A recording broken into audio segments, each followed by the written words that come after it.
back to Charleston.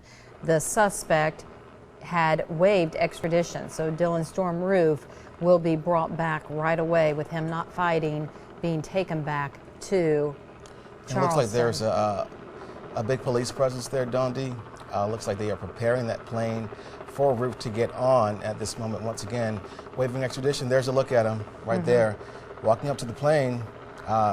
Definitely a change of clothing for him as well. Being taken on that plane to be taken to Charleston now, where he'll face those charges for what police are investigating this evening as a hate crime that took place in Charleston last night. We have crews there, as you see, at the Shelby airport there in Cleveland County. We also have crews in Charleston awaiting him arriving there, and we'll show you that as well.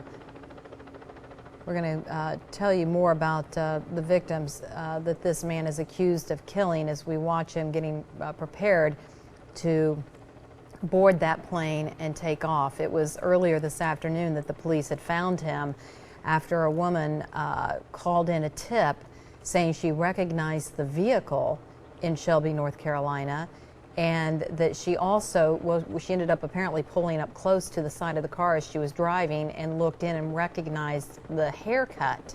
And that's when she notified authorities, and they were able to apprehend him after a long night, a long manhunt to try to find this 21-year-old boy who, as Jack had just mentioned, has lived in several different places, had gone to different schools between Lexington and Richland counties. Yeah, and he was on the run for about 14 hours. A collaborative effort, of course, from federal agencies as well as local agencies there. We had the FBI, ATF, lots of folks from all over the country coming down to South Carolina in an effort to find him, and that is what they did.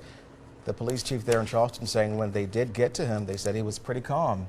Very cooperative, didn't give them any issues, and was taken into custody. And this is what got us to this point now.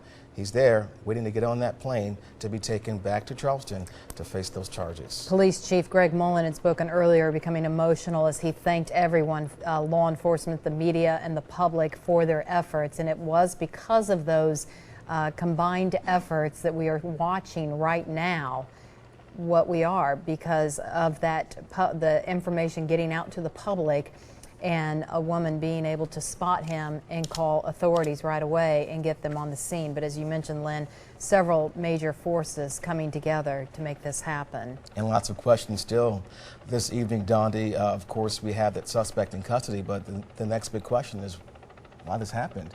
And the police chief saying earlier as well that the next step is to ask those questions, find out more as to what was his mindset, what caused this to happen.